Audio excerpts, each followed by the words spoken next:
The crystal champagne flute shattered against the mahogany dining room floor just as my sister-in-law Penelope finished saying the words that would change everything. Honestly, Camille, you're absolutely embarrassing.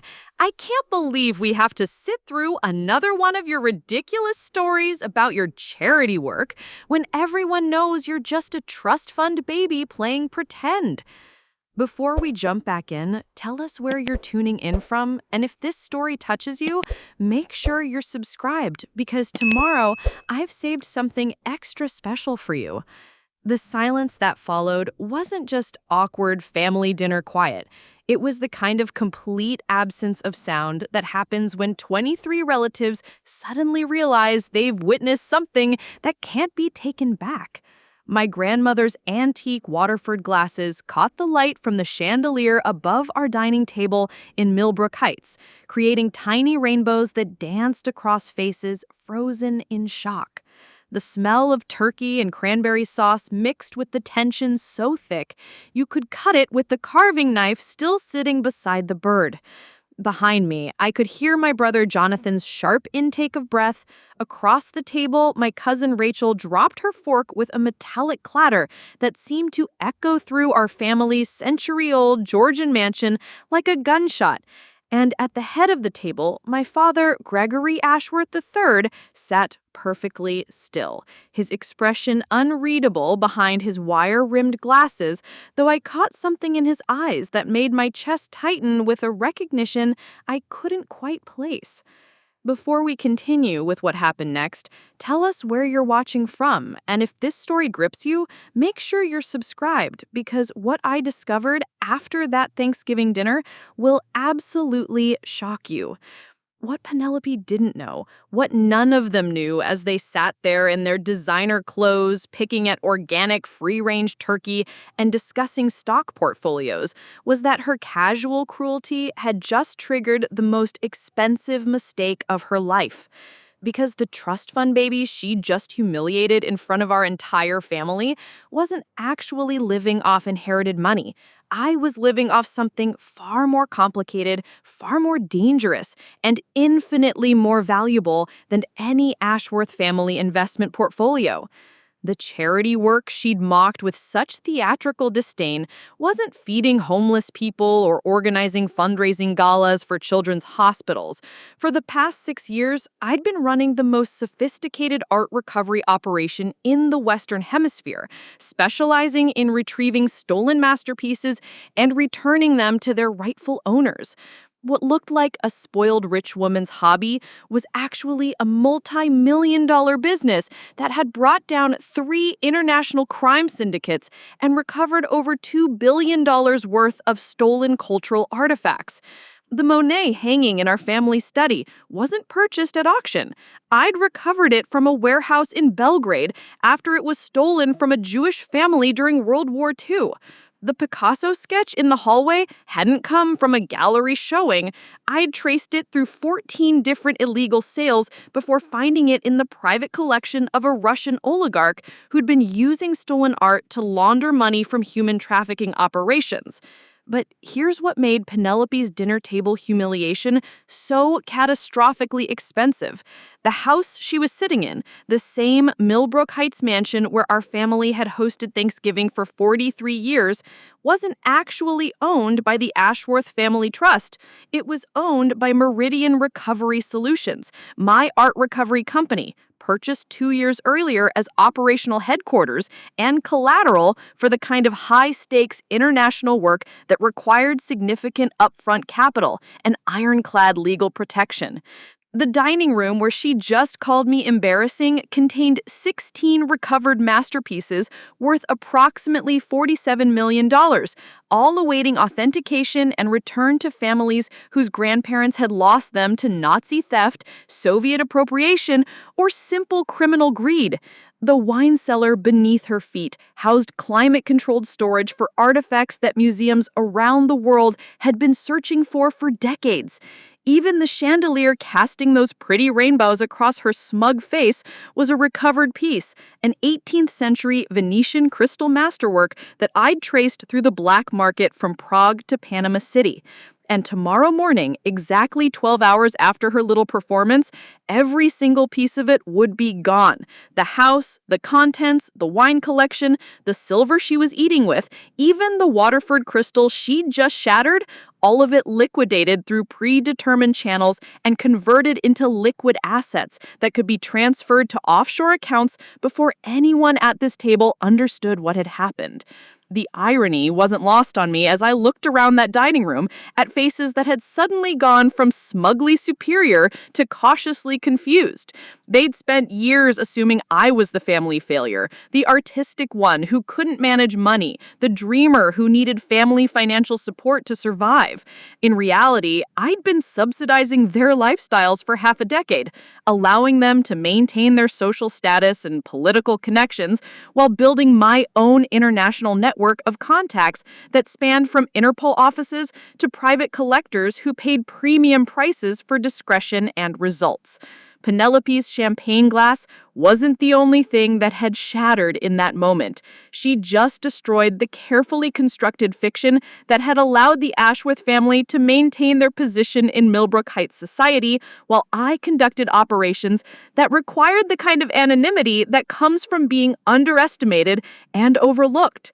The ridiculous stories she'd mocked were actually carefully edited versions of cases that had made international news, operations that had required everything from breaking into Swiss bank vaults to negotiating with Sicilian crime families to coordinating with federal art crime teams across 4 continents. The charity events she'd dismissed were cover operations that had allowed me to identify stolen pieces, locate criminal networks, and build relationships with the kind of people who could provide information that traditional law enforcement couldn't access. And the trust fund she'd assumed was supporting my lifestyle? That trust fund had been empty for 8 years, drained by her husband's gambling debts and her own shopping addiction, debts that I'd been covering through my legitimate business operations to prevent the family's financial collapse from becoming public knowledge.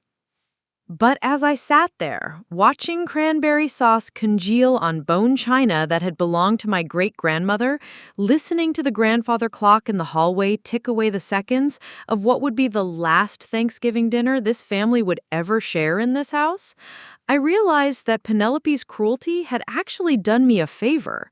For 6 years, I'd been carrying the weight of maintaining everyone else's illusions while building a career that required secrecy, sacrifice, and the kind of moral compromises that keep you awake at night. I'd been protecting people who saw my success as their inheritance and my privacy as their inconvenience.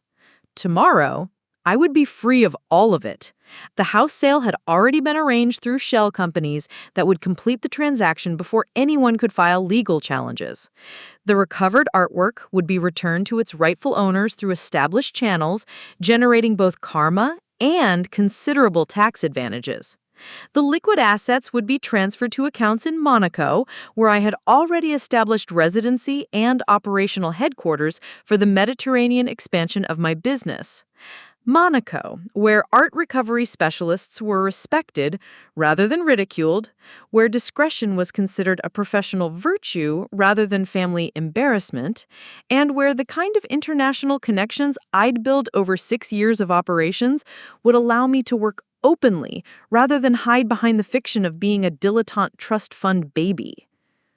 The best part was that none of them would understand what had really happened until it was far too late to prevent it.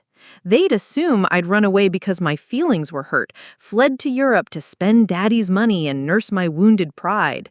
They'd never realize that their spoiled, embarrassing family member had just executed the most expensive tactical withdrawal in Ashworth family history. And this was only the beginning of how that Thanksgiving dinner would change everything they thought they knew about money, family, and the real price of casual cruelty. Preparing and narrating this story took us a lot of time, so if you are enjoying it, subscribe to our channel. It means a lot to us. Now back to the story. The dessert course arrived exactly 17 minutes after Penelope's champagne glass hit the floor, carried by our housekeeper, Mrs. Thornton, who had worked for the Ashworth family for over 2 decades. But instead of the traditional pumpkin pie and coffee service, she wheeled in a cart containing legal documents, a secure laptop, and what appeared to be authentication certificates for artwork. "Excuse me," I said, standing from my chair with the kind of calm precision that comes from years of practice in high-stakes negotiations. "Before we move to dessert, there's something I need to clarify about Penelope's comments regarding my charity work." The dining room fell silent again, but this time it wasn't shock. It was the kind of attention that comes when people sense they're about to learn something important. My father's expression had shifted from unreadable to something approaching concern, though I couldn't tell if he was worried about me or about what I might say. I opened the laptop and connected it to the wall-mounted screen that we typically used for family slideshows during holidays. Within seconds, the display showed the homepage for Meridian Recovery Solutions, complete with a client testimonial from the director of the Louvre and a case study featuring the recovery of a stolen Van Gogh worth $32 million. My name is Camille Ashworth, and for the past 6 years, I haven't been doing charity work. I've been running the most successful art recovery operation in North America, specializing in returning stolen masterpieces to their rightful owners and dismantling international art theft networks. Penelope's face went through several shades of confusion before settling on something between disbelief and dawning horror. "That's impossible," she whispered, but her voice lacked conviction because impossible doesn't explain why a supposed trust fund baby would have access to authentication certificates from the Smithsonian Institution. I clicked to the next screen, which displayed a case summary that made my cousin Rachel drop her coffee cup. The stolen Monet that had been hanging in our family study for the past 18 months wasn't a family heirloom. It was evidence in an ongoing federal investigation, temporarily housed in our mansion while I completed the authentication process required to return it to the Goldstein family, whose grandfather had lost it to Nazi theft in 1943. The painting you walked past every morning on your way to breakfast, Rachel, was stolen from a Jewish family in Vienna 80 years ago, I continued, my voice steady despite the weight of what I was revealing. I tracked it through 14 different illegal sales before recovering it from a private collector in Buenos Aires who'd been using stolen art to launder money from cocaine trafficking. The room had gone completely silent except for the sound of my grandfather's clock marking time in the hallway. Even Mrs. Thornton, who had seen everything in her 20 years of service, was staring at the screen with wide eyes. My brother Jonathan was the first to find his voice. "Camille, what are you talking about? You don't know anything about art authentication. You studied literature at Vassar. You've never even held a real job." That's when I pulled out the document that changed everything. My certification from the International Association of Dealers in Ancient and Oriental Art, my licensing credentials from the Art Loss Register, and my authorization letter from Interpol's art crime team, signed by Director Klaus Waldman himself. "Jonathan, the real job you've been waiting for me to get? I've had it for 6 years. The difference is that my work requires the kind of discretion that's impossible when your family assumes every success must be explained and every failure must be publicly discussed." I clicked to another screen showing financial records that made my father lean forward in his chair. Meridian Recovery Solutions had generated over $47 million in revenue over the past 3 years, with client contracts spanning from the Vatican museums to private collectors in Tokyo who paid premium prices for discretion and guaranteed results. "The trust fund that everyone assumes has been supporting my lifestyle," I continued, watching faces around the table as understanding began to dawn. "That trust fund has been empty for 8 years, drained by gambling debts and shopping addictions that I won't specify publicly, but which required me to cover family financial obligations to prevent public embarrassment." Penelope's face had gone white. She was beginning to understand that her casual cruelty hadn't just hurt feelings, it had revealed information that some people at this table had been working very hard to keep private. But my father's reaction told me there was more to this story than even I had realized. Instead of surprise or confusion, His expression showed recognition, as if he'd been waiting for this moment, preparing for it, and perhaps dreading it. "Camille," he said quietly, using a tone I'd never heard before, one that carried the weight of authority and the promise of consequences. "You need to be very careful about what you say next." That's when I understood that my father wasn't shocked by my revelations. He was concerned about them, which meant Gregory Ashworth III, respected investment banker and pillar of Millbrook Heights society, knew exactly what kind of work I'd been doing for the past 6 years. And his warning suggested that some of that work had been more dangerous than even I had realized. I looked around the dining room at faces showing varying degrees of confusion, fear, and dawning comprehension. My grandmother's crystal, the Persian rugs, the antique furniture that had belonged to our family for generations. Suddenly, I was seeing all of it differently. "Dad," I said, my voice carrying a question that had been building for months without my conscious awareness. "How did you really know that the Monet in the study was authentic when I first brought it home for authentication? You identified the brushwork technique before I'd even run the preliminary tests."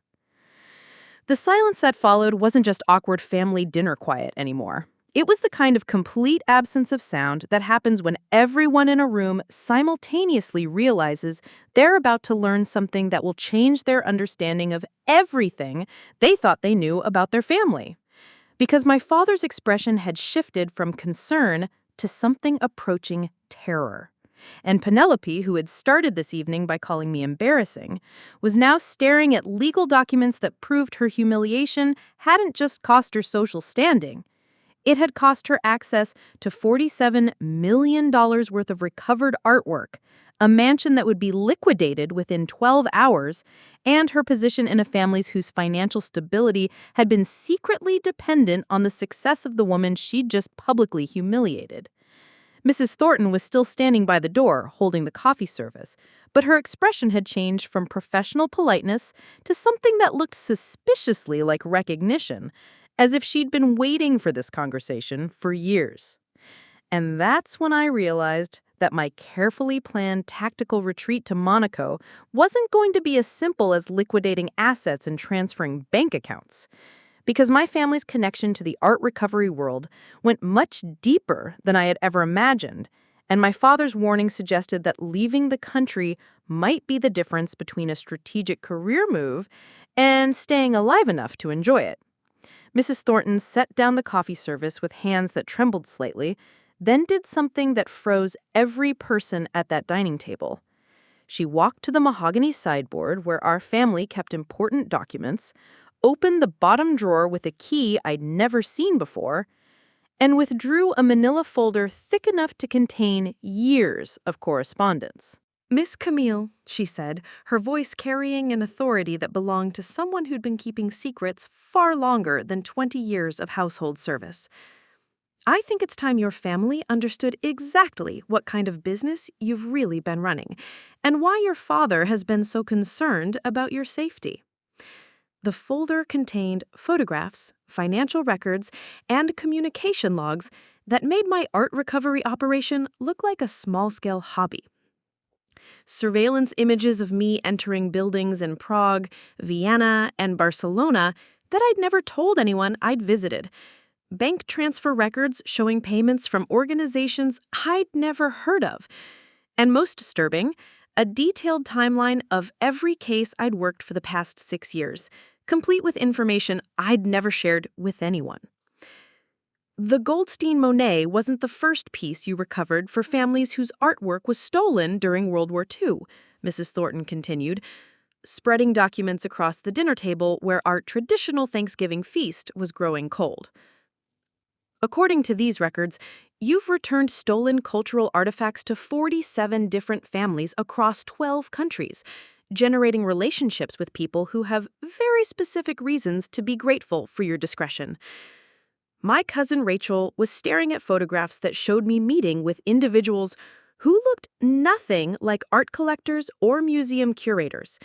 Men in expensive suits conducting business in locations that appeared to be government buildings rather than galleries or auction houses. Who are these people?" Jonathan asked, picking up a photograph that showed me shaking hands with a man whose face I recognized but couldn't place. The background showed what appeared to be the entrance to an embassy or consulate. Mrs. Thornton glanced at my father, who nodded, almost imperceptibly. That's Deputy Director Klaus Hoffmann from Interpol's Cultural Property Crime Unit. The man behind him is Assistant Director Maria Santos from the FBI's Art Crime Team. The woman to the right is Inspector Amélie Dubois from France's Office Central de Lutte contre le Trafic de Biens Culturels. The names meant nothing to my relatives, but they meant everything to me, because I'd never met any of those people in my life. Yet the photographs clearly showed me conducting what appeared to be official business with law enforcement agencies from 3 different countries. "That's impossible," I said, my voice sounding strange even to myself. "I work independently. I've never had official contact with Interpol or the FBI. My cases are handled through private clients and museum authentication departments." But even as I spoke, I was remembering details that had never made sense before. The clients who always paid in advance, never negotiated fees, and seemed to have unlimited access to information about stolen artwork that should have been classified. The cases that came with complete documentation about criminal networks, shipping routes, and storage facilities, that would have required months of investigation to compile. My father was studying the documents with the expression of someone who was seeing confirmation of suspicions he'd harbored for years. "Camille, the $47 million in revenue you mentioned? According to these financial records, that represents only the declared income from your legitimate recovery operations. The undisclosed payments total over $200 million. $200 million for art recovery work? Even I knew that was impossible unless the work involved something far more significant than returning stolen paintings to grateful families." Mrs. Thornton opened another folder, this one containing shipping manifests and customs documents that made my blood run cold. "Your recovery operations haven't just been returning stolen artwork, Miss Camille.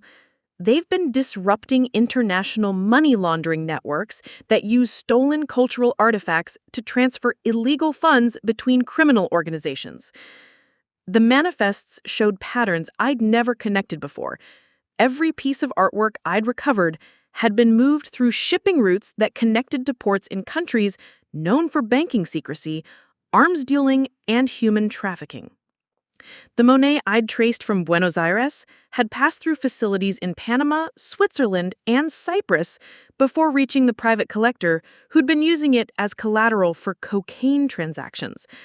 But more disturbing were the names associated with the shipping companies, banking institutions, and private collectors involved in these networks. Names that appear in multiple cases, forming connections between criminal organizations across different continents that I'd never realized I was helping to map. The Russian oligarch you mentioned, Dmitry Kozlov, he didn't just own stolen artwork as a hobby, he was using pieces like the Picasso sketch to facilitate arms deals with militia groups in Eastern Europe. When you recovered that sketch, you disrupted an arms trafficking operation that was supplying conflicts in 3 different countries. Penelope was staring at documents that showed financial connections between her husband's gambling debts and offshore accounts linked to the same criminal networks my recovery operations had been investigating. The $40,000 that had mysteriously appeared in their checking account 6 months earlier hadn't come from a gambling win. It had come from someone who'd been paying for information about my work schedule and client meetings. "My gambling debts," she whispered, her face white with understanding. "Someone offered to pay them off if I could provide information about Camille's travel schedule and business meetings. I thought they were art dealers trying to compete with her company." Jonathan was reading communication logs that showed encrypted messages between my father and people identified only by code names, messages that discussed my safety, my caseload, and coordination with allied assets in multiple countries. "Dad, what is this?" he demanded, holding up a message that referenced Asset Meridian and discussed extraction protocols from high-risk locations. Asset Meridian, that's Camille's company name. You've been monitoring her operations? My father stood from his chair with the slow deliberation of someone who'd been dreading this conversation for years. Camille, 6 years ago, when you started your art recovery business, you thought you were working independently. In reality, you were recruited by a joint task force operation designed to infiltrate international criminal networks using stolen cultural artifacts as operational cover. The dining room spun around me as the implications hit. Every case I'd worked, every client I'd served, every piece of artwork I'd recovered, it had all been coordinated by law enforcement agencies using me as an unwitting undercover asset to map criminal networks and gather evidence for prosecutions I'd never heard about. Mrs. Thornton was removing more documents from folders that seemed to contain years of surveillance reports. The families whose artwork you returned, many of them were federal witnesses in organized crime cases who needed legitimate reasons to have contact with law enforcement agencies. Your recovery operations provided cover for witness debriefings and evidence transfers. I thought about Maria Santos, the supposedly grateful granddaughter who'd cried when I returned her family's stolen Degas.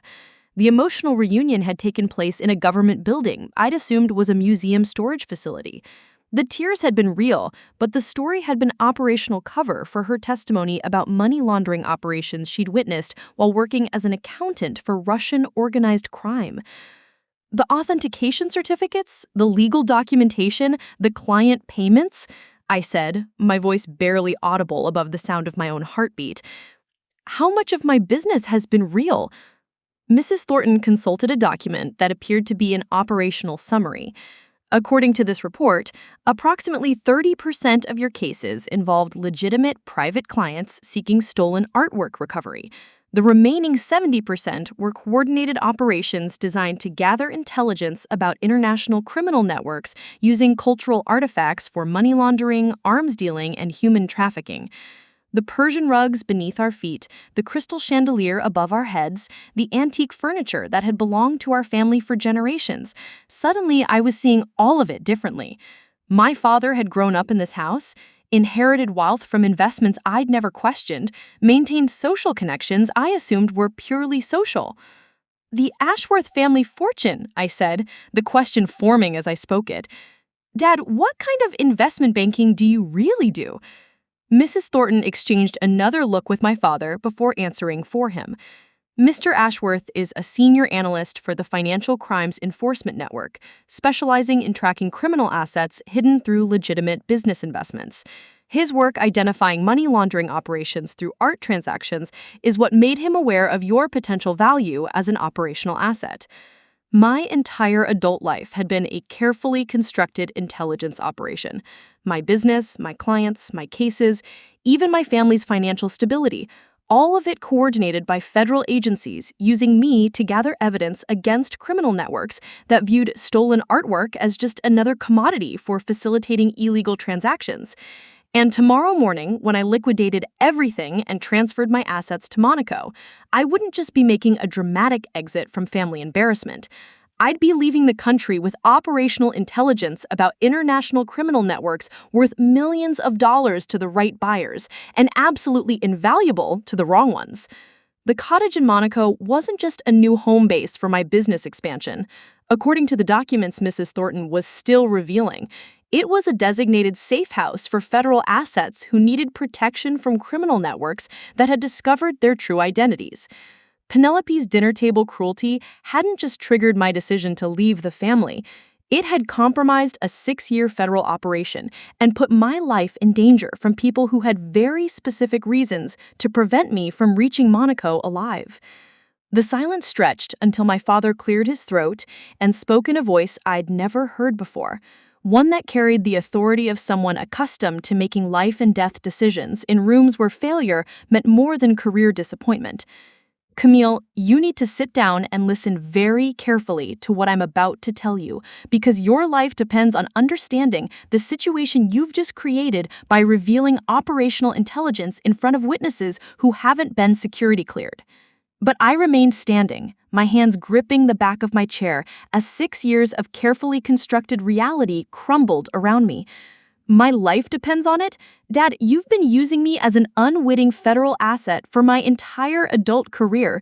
You've been coordinating my business operations with international law enforcement agencies without my knowledge or consent. You've turned my family home into some kind of operational headquarters, and now you're concerned about my safety? My father's expression shifted from paternal concern to something colder, more calculating, as if he was evaluating threat levels and calculating acceptable losses. The situation is more complex than you understand. The criminal networks you've been helping us infiltrate have combined resources worth over $8 billion. They maintain private military contractors, corrupted government officials, and elimination protocols for anyone who threatens their operations. He gestured toward the documents Mrs. Thornton had spread across our dining table, papers that documented years of surveillance, coordination, and operational planning that had shaped every major decision of my adult life. Every case you worked, every client you served, every recovery you completed was designed to gather intelligence about organizations that consider murder a routine business expense. Penelope was staring at him with growing horror as she processed what his words meant for her own situation. Gregory, when I provided information about Camille's schedule to those people who paid off our gambling debts, what exactly did I tell them? Mrs. Thornton consulted one of her folders before answering with the clinical precision of someone reading from an operational report. According to intercepted communications, you provided detailed information about Miss Camille's travel patterns, client meeting locations, and security protocols for 17 different occasions over the past 8 months. The dining room temperature seemed to drop as the implications became clear. Penelope hadn't just been unknowingly providing intelligence to competitors. She'd been giving operational information to criminal networks that were actively trying to eliminate the federal asset who'd been disrupting their money laundering operations. The November 15th meeting in Philadelphia, Mrs. Thornton continued, reading from documents that made my blood run cold. Miss Camille was supposed to authenticate a Byzantine icon for the Komnenos family. According to communications we intercepted, 3 different criminal organizations had teams positioned around the authentication facility, waiting for her arrival. I remembered that meeting. The authentication had been canceled at the last minute due to what I'd been told were security concerns at the facility. I'd assumed it was a standard precaution. Now I understood it had probably saved my life. Jonathan was studying photographs that showed surveillance teams monitoring locations I'd visited for business meetings. These people in the background, they're not art collectors or museum security. They look like— He paused, unable to finish the sentence. Military contractors, my father confirmed grimly, private security specialists who normally work corporate protection or government operations. The kind of people who charge 6-figure fees for eliminating problems quietly and efficiently. But it was the next document Mrs. Thornton revealed that made the true scope of the situation clear. A communication log showing encrypted messages between criminal organizations discussing not just my elimination, but the systematic targeting of everyone connected to the operational intelligence I'd been gathering. They're not just planning to eliminate the asset, she read from what appeared to be a translated intercept. They're planning to eliminate the entire support network, including family members who might have operational knowledge.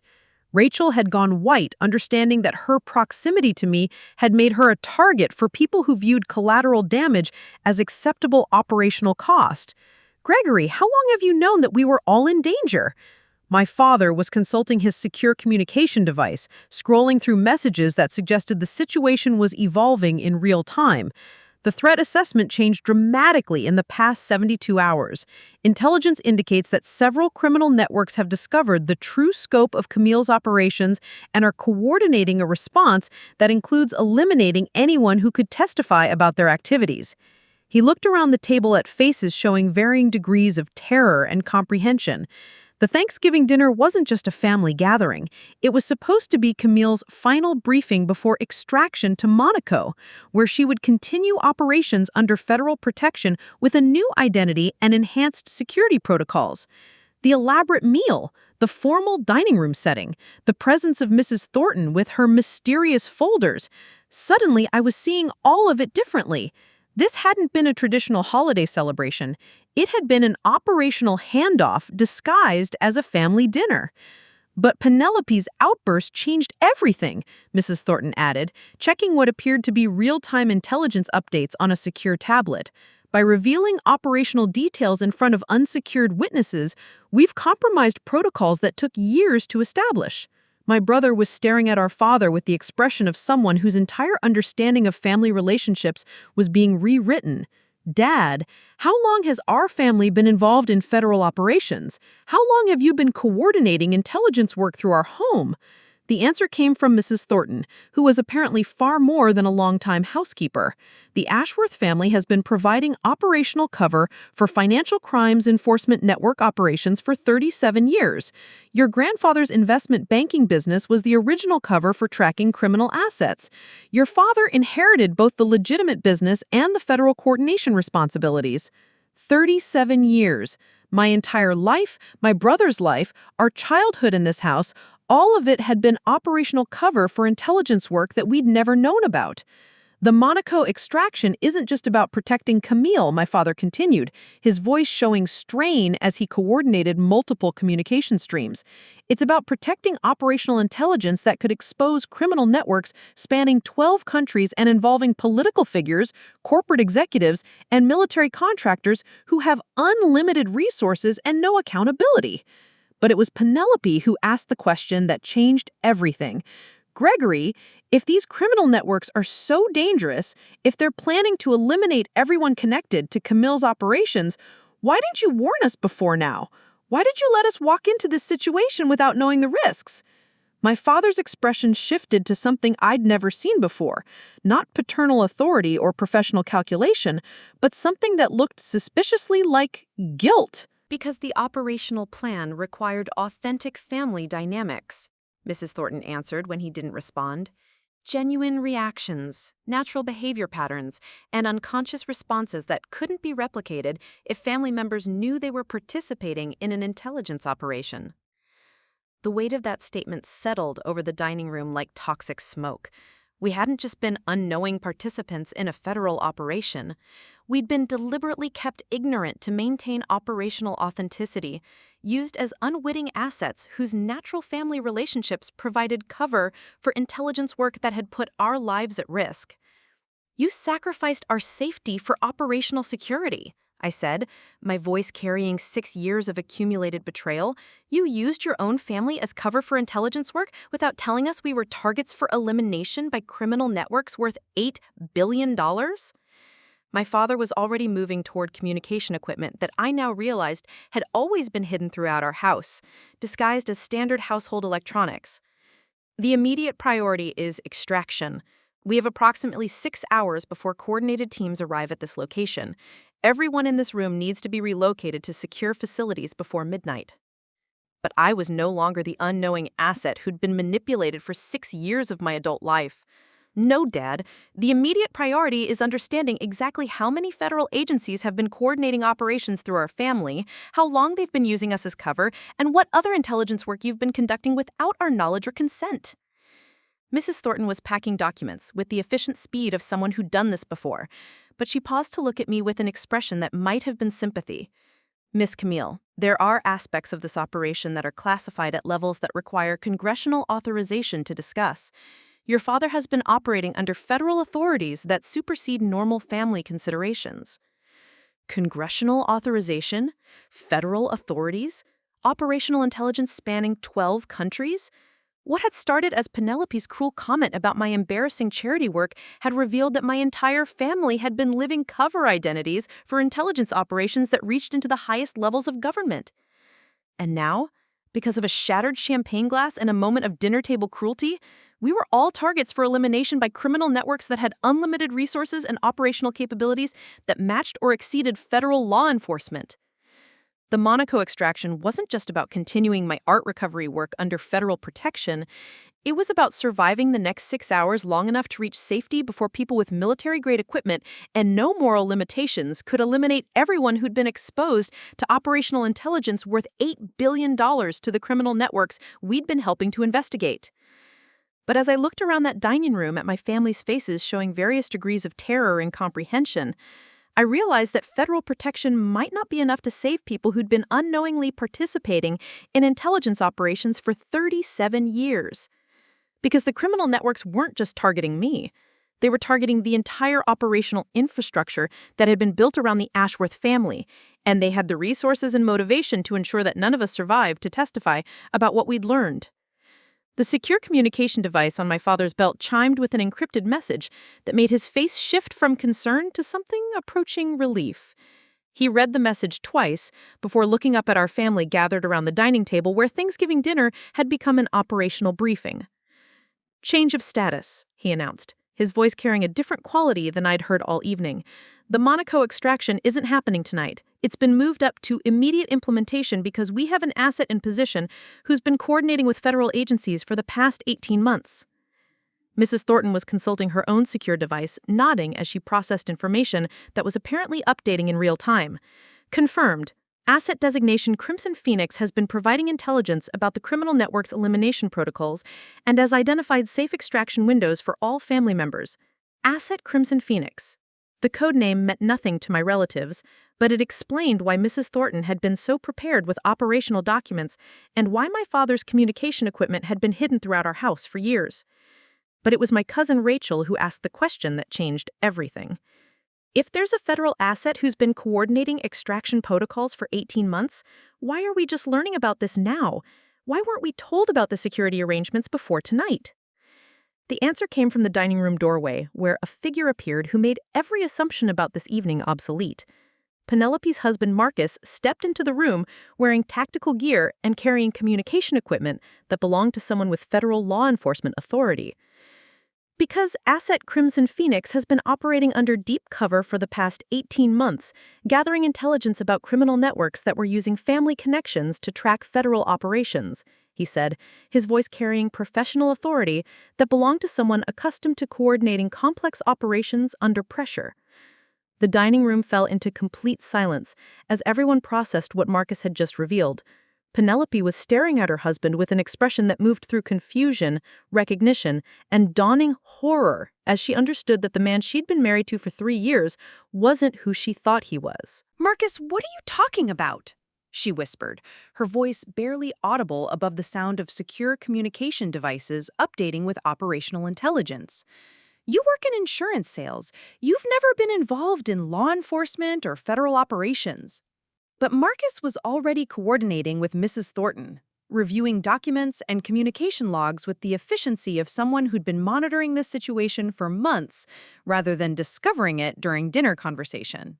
"Penelope, my name is Marcus Chen, Special Agent with the Financial Crimes Enforcement Network, assigned to Asset Protection Division for the past 7 years, he said, pulling out federal credentials that explained why he'd always seemed so well informed about my travel schedule and business operations.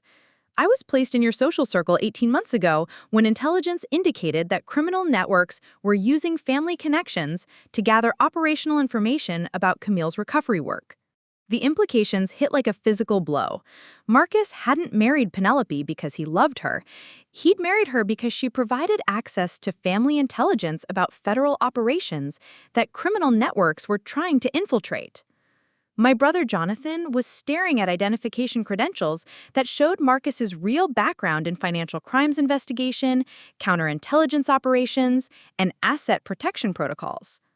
You've been monitoring our family for 18 months, living with Penelope, participating in family gatherings, pretending to be her husband while conducting federal surveillance?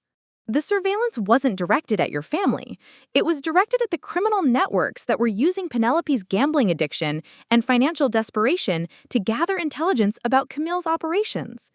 He gestured toward communication logs that showed encrypted messages between Penelope and people who'd been paying her gambling debts in exchange for information about my travel patterns, client meetings, and security arrangements. "The $40,000 that appeared in your checking account wasn't payment for providing harmless scheduling information to art dealers," he continued, addressing Penelope directly. "It was payment from arms dealers and human traffickers who were coordinating assassination attempts against a federal asset whose operations were disrupting their money laundering networks." Penelope's face went white as she processed the reality that her dinner table cruelty hadn't just been personally hurtful, it had been the culmination of 18 months of unknowingly providing intelligence to criminal organizations that viewed her sister-in-law's elimination as a routine business expense. But it was Mrs. Thornton who revealed the information that explained why federal agencies had been so concerned about operational security around our family. The criminal networks weren't just trying to eliminate Miss Camille, they were planning to eliminate everyone connected to the operational intelligence she'd been gathering, starting with family members who might have access to case files, client information, or authentication procedures. She consulted documents that showed surveillance reports spanning months of coordinated observation by multiple criminal organizations. According to intercepted communications, they'd identified this house as an operational center, your father as a federal coordinator, and every family member as a potential witness who could testify about international money laundering operations worth over $8 billion. Marcus was coordinating extraction protocols through secure communication channels that connected our dining room to federal command centers in multiple cities. The good news is that we've been tracking their elimination teams for weeks. The better news is that we've been feeding them false information about your locations, security arrangements, and extraction schedules. He activated a wall-mounted screen that displayed a tactical map showing positions around our house marked with indicators that distinguished between federal protection teams and criminal surveillance operations. They think you're all planning to leave for Monaco tomorrow morning through conventional travel arrangements. They've positioned elimination teams at airports, train stations, and major highways between here and international departure points. The map showed a sophisticated coordination between multiple criminal organizations, with teams positioned to intercept us regardless of which extraction route we chose. But it also showed federal teams that had been monitoring the criminal operations, documenting their plans, and preparing counter-operations that would neutralize the threats while gathering evidence for prosecutions. The extraction isn't happening through conventional travel, Mrs. Thornton announced, consulting what appeared to be real-time operational updates. Federal marshals are coordinating helicopter transport to secure facilities where you'll be debriefed, provided protection, and prepared for relocation with enhanced security protocols. But it was my father who provided the information that explained why the federal agencies had been so invested in protecting our family's operational security. Camille's art recovery work wasn't just gathering intelligence about criminal networks. It was documenting systematic connections between stolen cultural artifacts and international terrorism financing, arms dealing, and human trafficking operations that span 37 countries. He gestured toward case files that showed the true scope of what my business had been accomplishing without my conscious awareness. The authentication work, the family reunions, the emotional recovery stories. All of it was operational cover for documenting how criminal organizations use stolen artwork to facilitate transactions that fund conflicts, terrorism, and systematic human rights violations. The scope was staggering. What had started as Penelope's cruel comment about my embarrassing charity work had triggered coordinated law enforcement operations that were dismantling international criminal networks spanning multiple continents. Rachel was reading arrest reports that showed names and organizations connected to cases I'd worked over the past 6 years, understanding finally that my art recovery business had been documenting systematic criminal operations that most people couldn't imagine.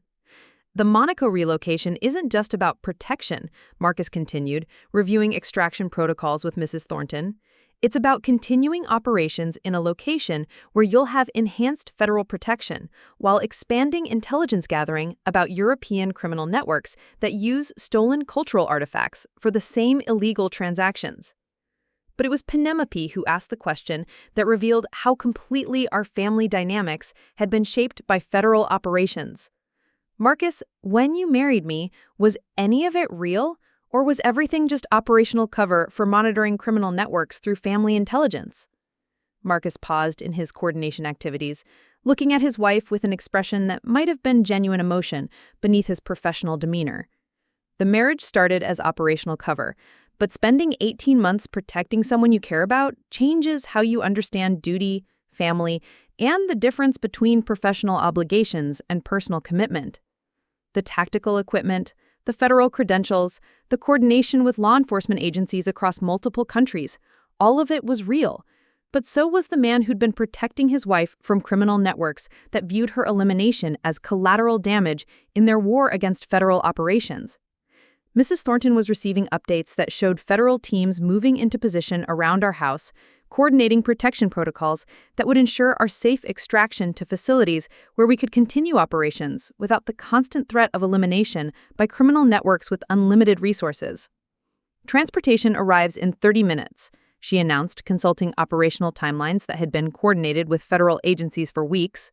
Everyone needs to pack essential items only. Everything else will be relocated through secure channels after the initial extraction. As I looked around our family dining room, where a Thanksgiving dinner had become the operational center for coordinating my family's protection and relocation, I realized that Marcus's revelation hadn't just explained the federal coordination around our extraction.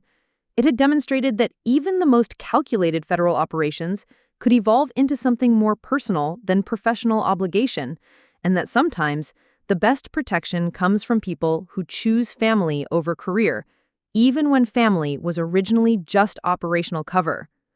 The tactical display Marcus activated showed a global map that made everything we'd discussed seem small-scale compared to the actual scope of the operations my art recovery work had been supporting.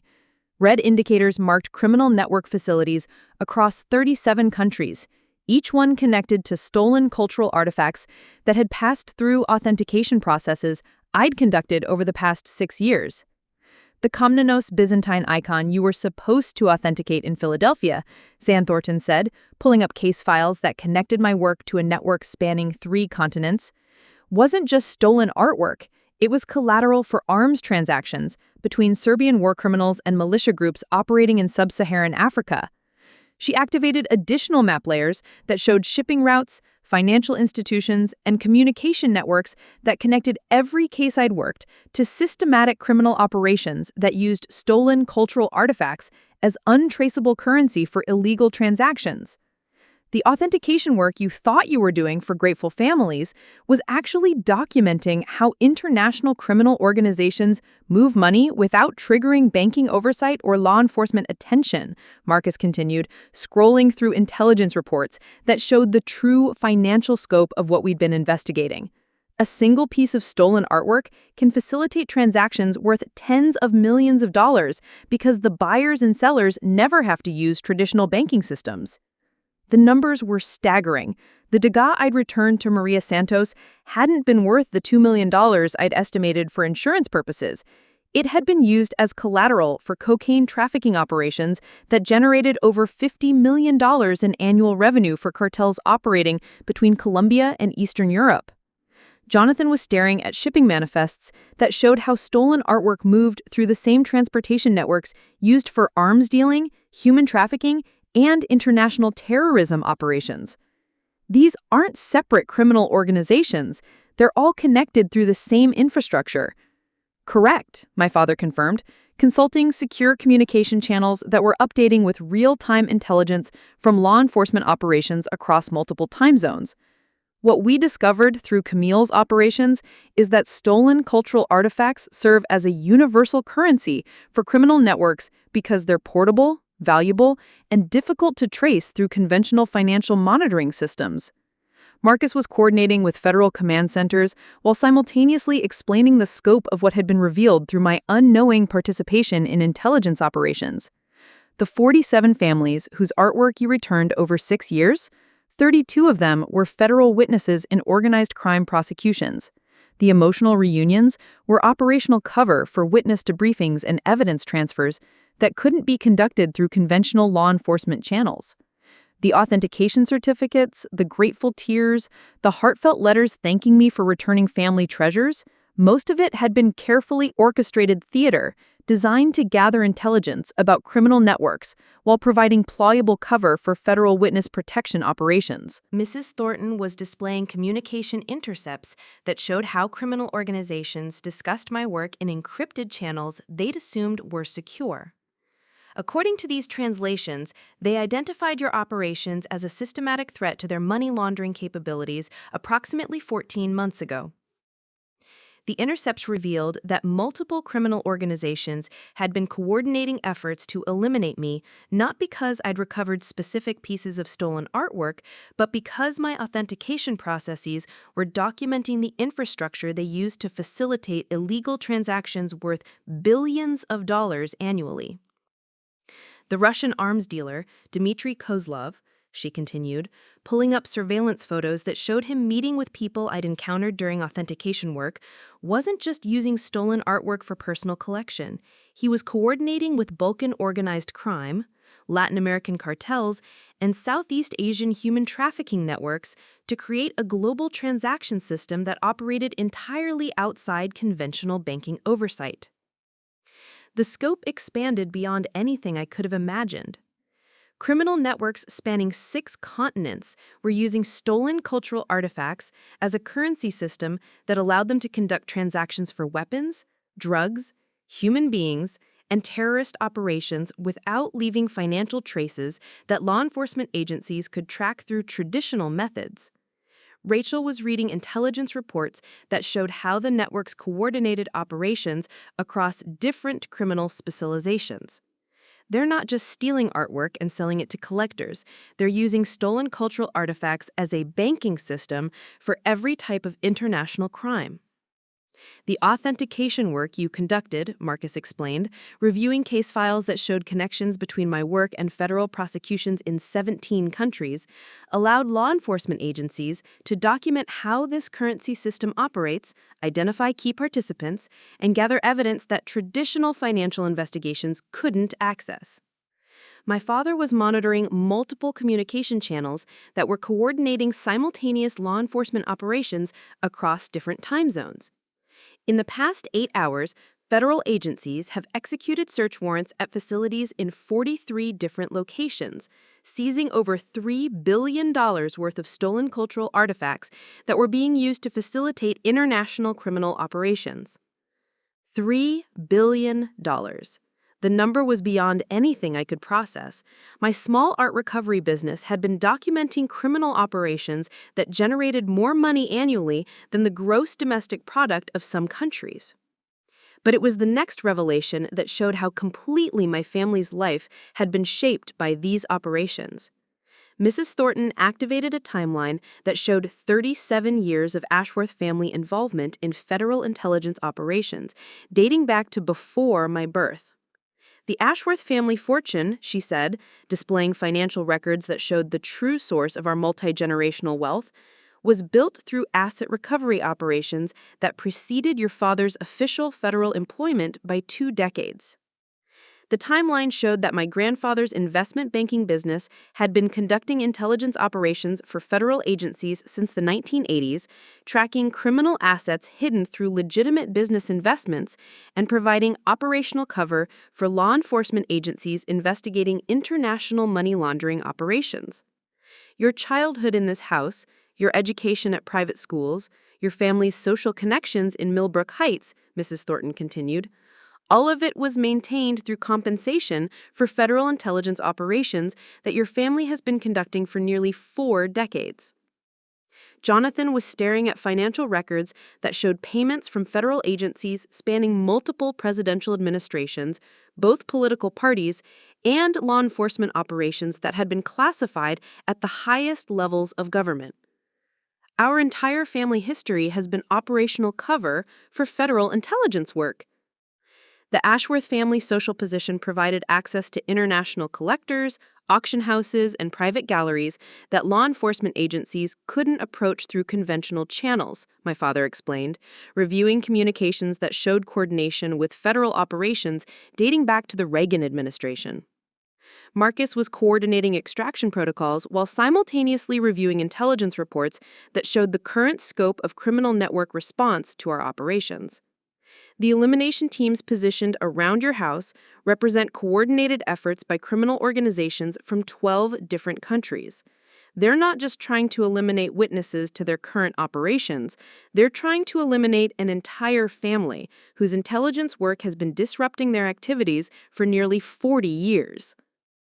The tactical map showed positions that represented not just immediate threats, but systematic efforts by international criminal networks to eliminate operational intelligence that spanned multiple decades of federal law enforcement work.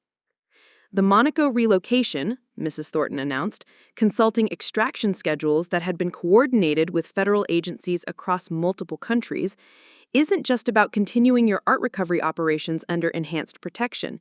It's about relocating an entire family whose intelligence work has generated evidence for federal prosecutions that will continue for the next several years.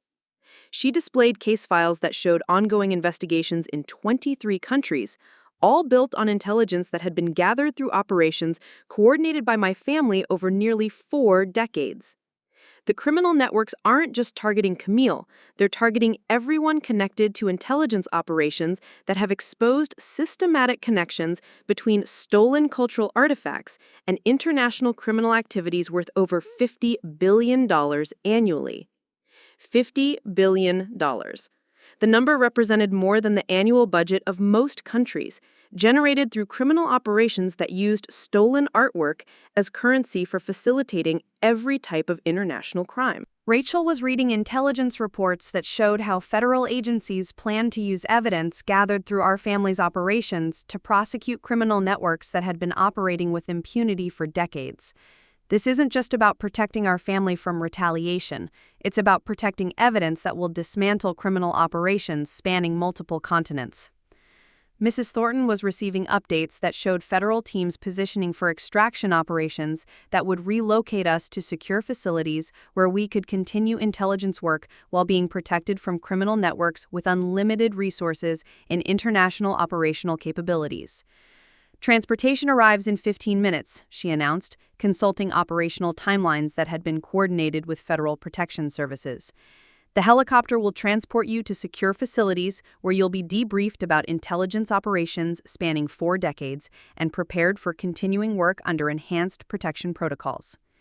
As I looked around our dining room, where Thanksgiving dinner had become the operational center for coordinating my family's extraction from criminal networks worth $50 billion annually, I realized that everything I'd understood about my life, my work, and my family had been shaped by intelligence operations that reached into the highest levels of international law enforcement. The Monaco relocation wasn't just about escaping family embarrassment or continuing my art recovery business. It was about protecting intelligence operations that had been documenting systematic criminal activities for nearly 40 years and ensuring that evidence worth billions of dollars in criminal prosecutions could continue to be developed under federal protection. And in 15 minutes, federal helicopters would extract us from the only life we'd ever known into a world of enhanced security protocols, international coordination, and continuing intelligence operations that would require us to maintain new identities while helping law enforcement agencies prosecute criminal networks spanning 6 continents. The sound of helicopter rotors approaching from the north was almost drowned out by the simultaneous chiming of secure communication devices throughout our house, each one confirming coordinated law enforcement operations that were beginning across multiple time zones. Marcus was coordinating with command centers in Washington, London, and Brussels, while Mrs. Thornton monitored real-time updates from field operations that spanned 6 continents. Operation Cultural Shield is now active, Marcus announced, his voice carrying the professional calm that comes from months of preparation. Simultaneous raids are being executed at 237 locations worldwide, targeting facilities used by criminal networks for storing, transporting, and exchanging stolen cultural artifacts. The tactical display showed green indicators appearing across the global map as law enforcement teams confirmed successful operations at storage facilities, shipping companies, and private galleries that had been identified through intelligence gathered over 6 years of my unknowing participation in federal operations. Mrs. Thornton was receiving updates that showed the scope of coordination between agencies that most people assume never communicate with each other. Interpol teams in Vienna have secured a storage facility containing over 400 pieces of stolen artwork worth approximately $200 million. FBI units in Miami have arrested members of a shipping network that was transporting stolen artifacts between Latin America and Eastern Europe. But it was the coordination with military assets that revealed how seriously federal agencies were taking the threats against our family. Through the dining room windows, I could see tactical teams positioning around our property with equipment that belonged to people who normally worked classified operations in foreign countries. Joint Task Force Perseus has authorization to use military assets for this operation, my father explained, monitoring communication channels that connected our house to Pentagon coordination centers. The criminal networks we've been investigating maintain private military contractors, international safe houses, and elimination capabilities that exceed what civilian law enforcement can counter through conventional methods. The helicopter approaching our house was followed by 2 additional aircraft that Marcus identified as federal protection teams equipped for close air support operations. The extraction wasn't just about relocating our family to safe facilities, it was about protecting federal assets while coordinating international law enforcement operations that required military-level security protocols. Rachel was reading intelligence reports that showed how federal agencies had been preparing for this coordinated response for over 18 months. The raids aren't improvised reactions to tonight's revelations. They've been planning this operation since they identified the scope of criminal networks using stolen artwork for international transactions. Correct, Mrs. Thornton confirmed, reviewing operational timelines that showed coordination spanning multiple presidential administrations. Operation Cultural Shield represents the culmination of intelligence gathering that began with your grandfather's work in the 1980s and has involved coordination between agencies that normally operate independently of each other. The scope of agency coordination was unprecedented. The display showed simultaneous operations being conducted by FBI units, DEA task forces, immigration and customs enforcement teams, Treasury Department investigators, and military assets that were all sharing intelligence and coordinating tactical responses in real time. Marcus was monitoring field operations while simultaneously coordinating our family's extraction to secure facilities where we would continue intelligence work under enhanced protection protocols. Swiss banking authorities have frozen accounts containing over $600 million in assets connected to stolen artwork transactions. German customs officials have intercepted shipping containers carrying stolen cultural artifacts that were being used as collateral for arms deals with militia groups in 3 different African countries. But it was the coordination with international law enforcement agencies that showed how completely the criminal networks had been infiltrated through operations my family had been conducting for decades.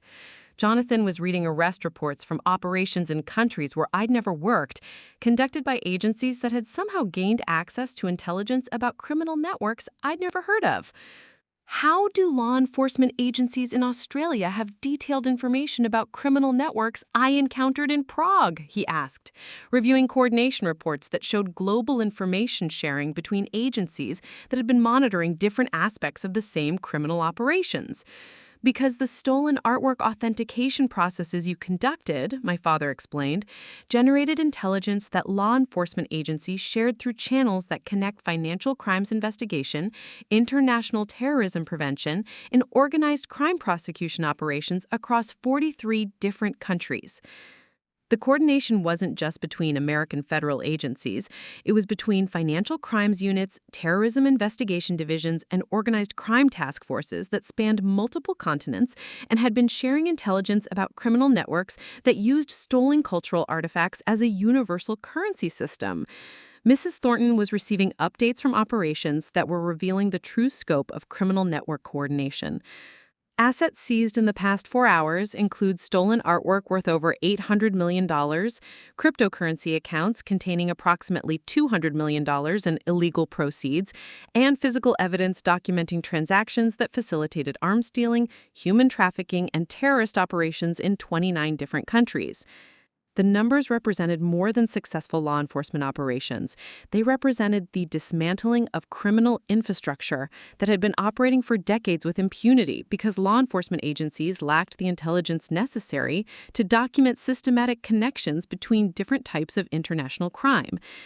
Marcus was coordinating with federal marshals who were preparing to transport us to secure facilities where intelligence operations would continue under protocols designed to protect federal assets from criminal networks with international elimination capabilities. The Monaco facility isn't just a safe house, it's a coordination center for European operations that will continue documenting how criminal networks use stolen cultural artifacts to facilitate illegal transactions throughout the European Union. The extraction was being coordinated with law enforcement operations that would require ongoing intelligence support from people who understood how criminal networks operated, how stolen artwork moved through international markets, and how authentication processes could be used to gather evidence about illegal transactions that traditional financial investigations couldn't detect. But it was the real-time coordination with military assets that revealed how dangerous the criminal network's response to our operations had become. Through secure communication channels, we could hear tactical teams coordinating perimeter security around our house while monitoring elimination teams that were approaching from multiple directions.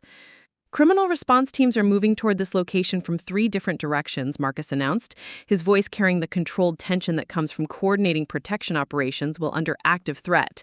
Federal tactical teams are in position to intercept elimination attempts, but extraction needs to occur within the next 8 minutes to maintain operational security. The helicopter was now hovering above our house, its rotors creating enough noise to mask the sound of federal teams moving into defensive positions around our property. Through the dining room windows, I could see tactical vehicles positioning to block access routes that criminal elimination teams might use to approach our location. Mrs. Thornton was packing operational documents while simultaneously coordinating with federal agencies that were monitoring criminal communications in real time. Intercepted communications indicate that elimination teams are coordinating attacks on family members in 3 different locations. Federal protection teams are engaging criminal contractors at your brother's apartment complex and your cousin's workplace.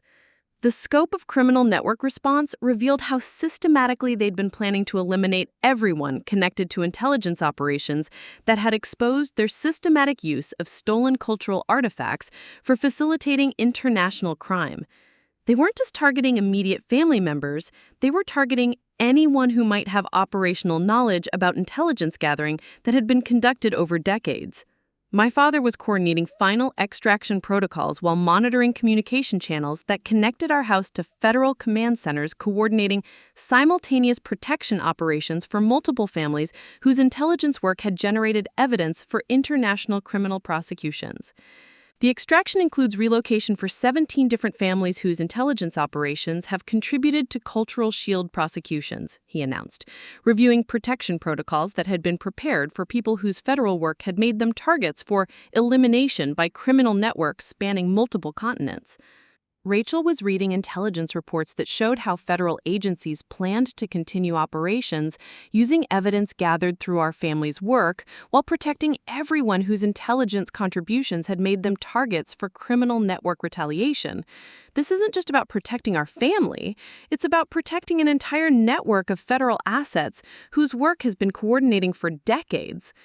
The helicopter was beginning its descent toward our property while federal tactical teams maintained perimeter security against criminal elimination teams that were approaching with equipment and training that matched military-level operational capabilities.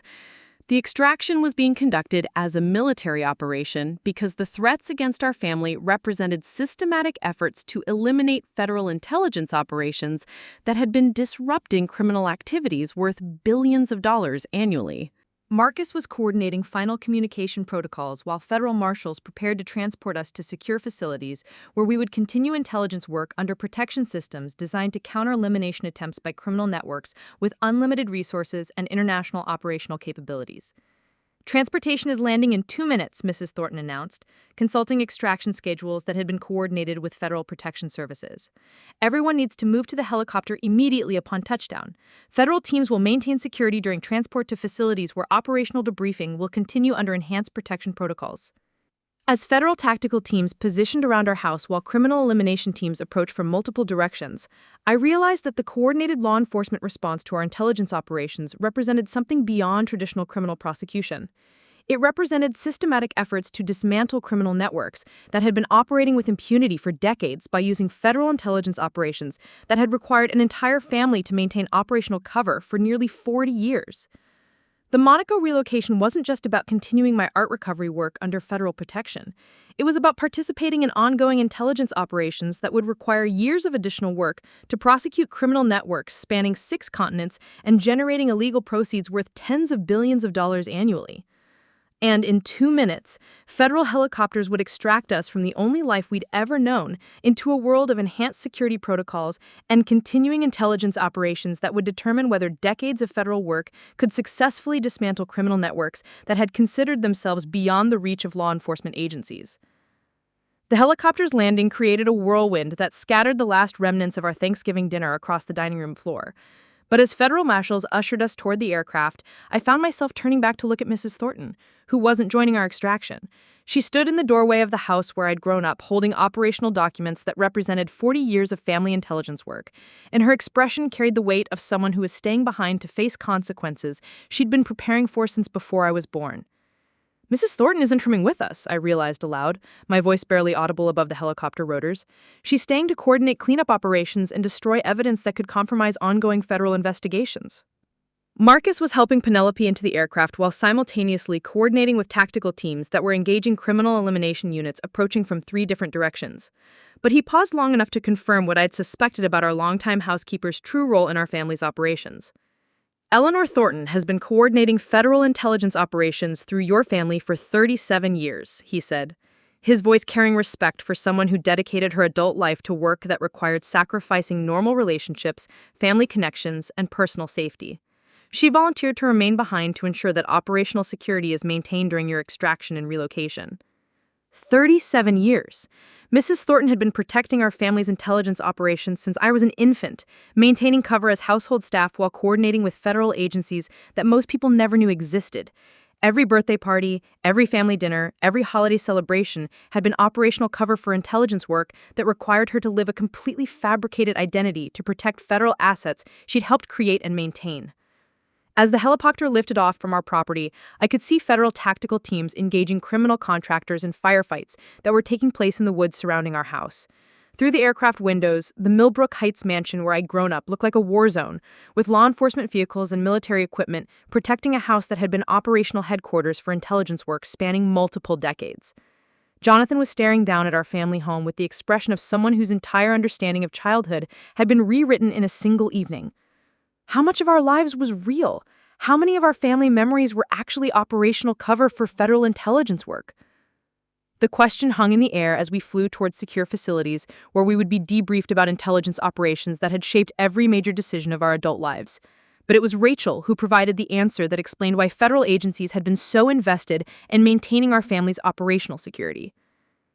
All of it was real, she said quietly, reading operational summaries that showed how federal coordinators had worked to ensure that intelligence operations didn't interfere with normal family development and relationships. The difference is that our real family relationships were being protected by people who sacrificed their own lives to maintain operational cover. Mrs. Thornton's personnel file, which Marcus was reviewing during transport, showed a woman who'd given up marriage, children, and personal relationships to coordinate intelligence operations that required her to live as someone else for nearly 40 decades. Her real name was Eleanor Chen, Marcus's aunt, a retired CIA operative who'd volunteered for long-term domestic cover assignments that most intelligence professionals couldn't maintain for more than a few years. She watched you grow up, graduate college, start your business, and develop relationships while knowing that her job was to coordinate federal operations that would eventually require your family's extraction and relocation. Marcus continued, his voice carrying personal emotion as he discussed someone who'd sacrificed her own identity to protect people she genuinely cared about. Every holiday dinner, every family celebration, every birthday party, she was working, coordinating with federal agencies and maintaining operational security while ensuring that you had normal family experiences. The helicopter was approaching a facility that looked like a corporate retreat center, but was actually a federal debriefing location where intelligence assets were processed after extraction from long-term operations. Through the windows, I could see additional aircraft transporting other families whose intelligence work had made them targets for criminal network retaliation. My father was monitoring communication channels that showed the scope of personal sacrifice required by federal intelligence operations that spanned multiple generations. Your grandmother knew about the family's federal coordination work. She helped establish the operational cover that allowed your grandfather to conduct intelligence operations through his investment banking business. The revelation hit like a physical blow. My grandmother, who had taught me to bake cookies and told me bedtime stories, had been coordinating with federal agencies to maintain operational cover that allowed our family to gather intelligence about international criminal networks. Even her death 2 years earlier had been coordinated to ensure that operational security was maintained during the transition of family intelligence responsibilities to the next generation. Penelope was reading personnel files that showed how many people had sacrificed personal relationships to maintain operational cover around our family's intelligence work. The neighbors who always seemed so interested in our family activities, the teachers who provided extra attention during school events, even some of our family friends, they were all federal assets providing security and operational support. The scope of personal sacrifice extended beyond our immediate family to include dozens of people who'd shaped our childhood experiences while secretly coordinating with federal agencies to protect intelligence operations that required decades of careful maintenance. People who'd never been able to have normal relationships because their professional responsibilities required them to live fabricated identities. Marcus was coordinating our arrival at the debriefing facility while reviewing operational summaries that showed how federal agencies had worked to minimize the personal cost of intelligence operations on families who'd volunteered for long-term coordination work. The federal government provided education funding, healthcare, and financial security for families whose intelligence work required them to sacrifice normal career development and personal relationships. But it was the file on my art recovery business that revealed how completely my adult career had been shaped by people who'd sacrificed their own professional development to create operational cover for federal intelligence work. Every client who'd hired me, every authentication project I'd completed, every business relationship I'd developed had been coordinated by federal assets who'd spent years establishing their own cover identities to support operations that required authentic business interactions. The grateful families whose artwork you returned, my father explained, reviewing case files that showed the personal stories behind federal witness protection operations, many of them were people who'd sacrificed their own safety to provide testimony about criminal networks, knowing that cooperation with federal agencies would require them to give up their previous identities and relationships.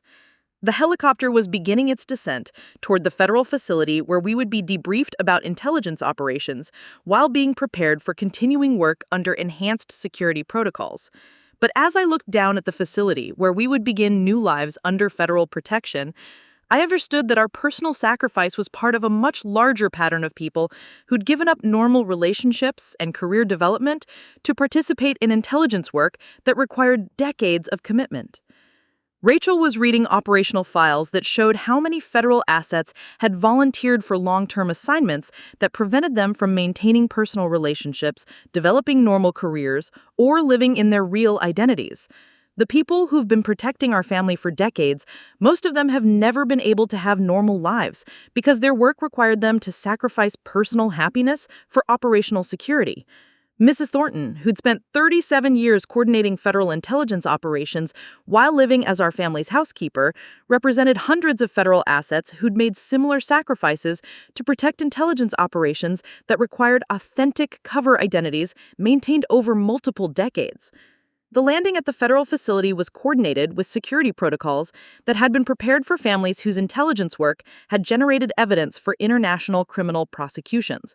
But as federal marshals escorted us toward debriefing facilities, I realized that our personal sacrifice, leaving the only life we'd ever known, giving up our identities, accepting federal protection that would require years of additional intelligence work, was part of a system that had required thousands of people to sacrifice normal relationships and personal development to participate in intelligence work that required decades of commitment.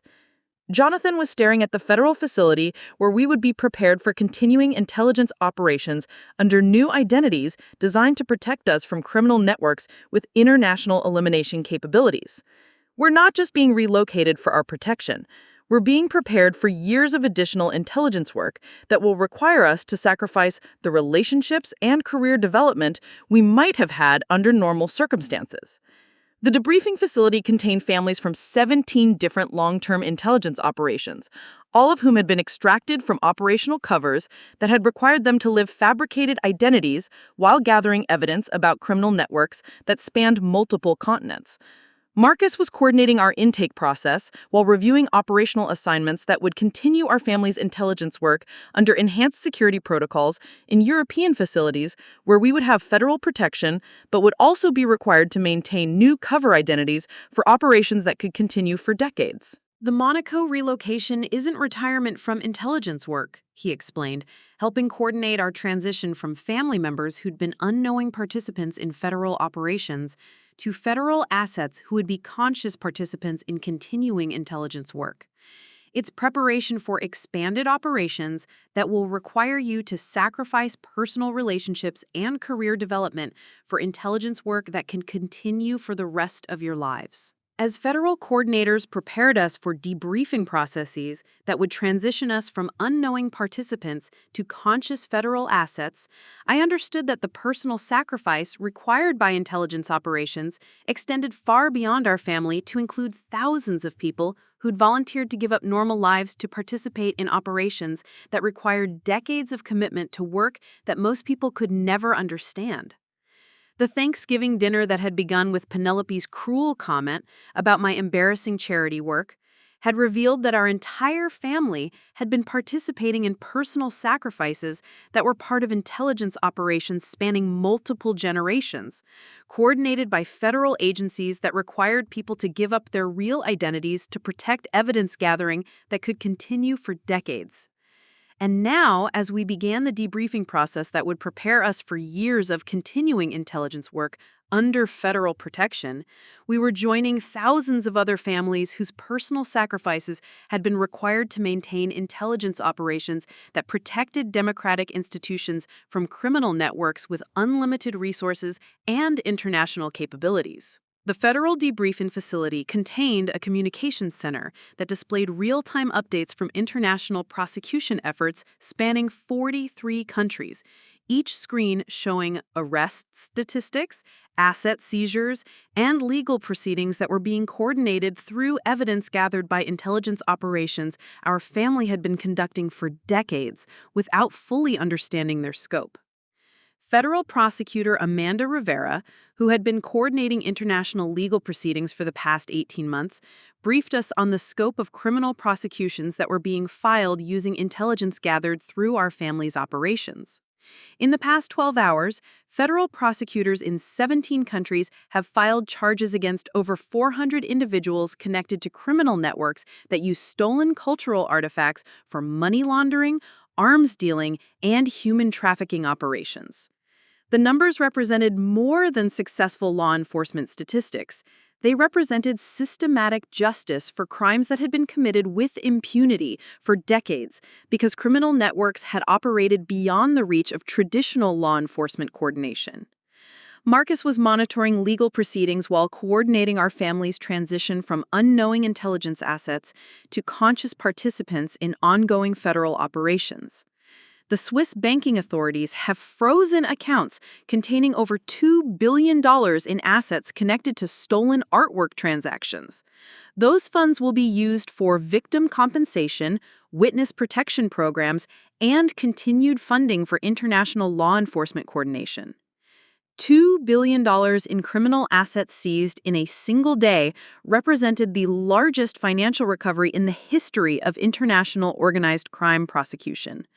But it was the coordination between legal systems that had never before shared information that showed how completely the intelligence operations had documented criminal networks spanning multiple continents.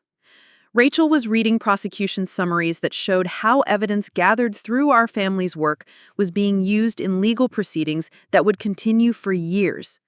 The authentication work Camille conducted wasn't just documenting stolen artwork, it was gathering evidence for RICO prosecutions, international terrorism charges, and systematic human trafficking cases that involve government officials in 12 different countries. The legal proceedings weren't just targeting individual criminals. They were dismantling institutional corruption that had allowed criminal networks to operate with government protection, judicial immunity, and law enforcement coordination that had made them essentially untouchable through conventional prosecution methods. Federal Judge Catherine Walsh, who was coordinating legal proceedings through secure video conferencing from Washington, explained the scope of institutional accountability that was being implemented through prosecutions built on our intelligence work. The evidence gathered through your family's operations has provided legal justification for prosecuting government officials, banking executives, and law enforcement personnel who provided protection for criminal networks worth tens of billions of dollars annually. The prosecutions included federal judges who had dismissed trafficking cases on procedural technicalities, Treasury Department officials who had ignored money laundering reports, and FBI agents who had suppressed investigations into stolen artwork transactions.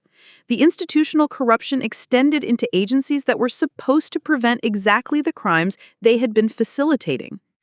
Penelope was reading asset forfeiture documents that showed how criminal network resources were being redistributed to victims of trafficking operations, families whose cultural artifacts had been stolen, and law enforcement agencies that were implementing enhanced coordination protocols.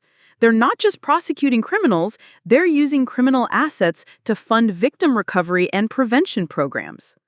The asset redistribution represented more than financial justice. It represented systematic efforts to repair damage caused by criminal operations while building institutional capabilities to prevent similar networks from achieving the same level of coordination and protection.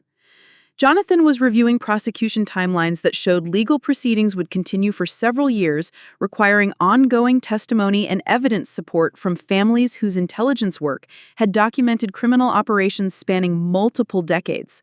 We're not just witnesses in these prosecutions. We're going to be providing evidence and testimony for cases that could continue for the rest of our lives. The federal coordinator managing our debriefing process confirmed that our transition to Monaco would include preparation for testimony in international criminal proceedings, coordination with European law enforcement agencies, and continuing intelligence work that would support prosecutions spanning multiple legal systems.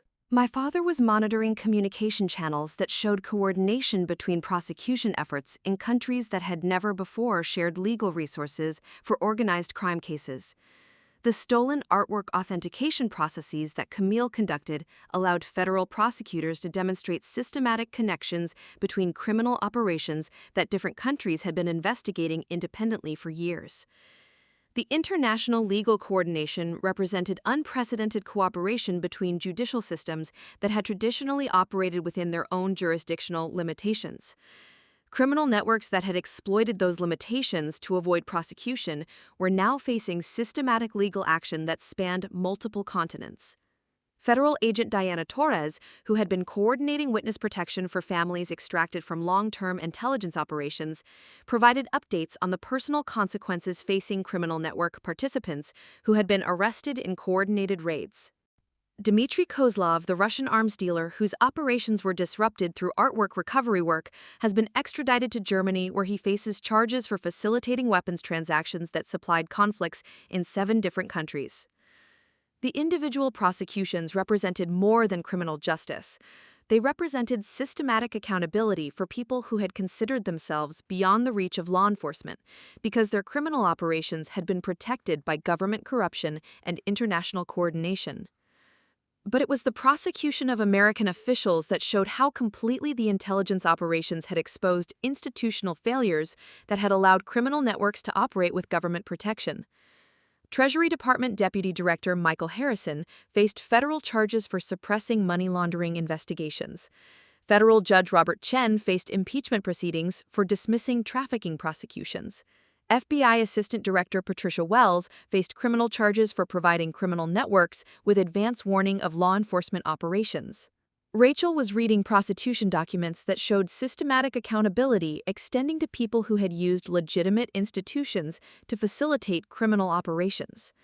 Bank executives, auction house directors, shipping company owners, customs officials, they're all facing charges for their roles in criminal networks that used stolen cultural artifacts as currency for illegal transactions.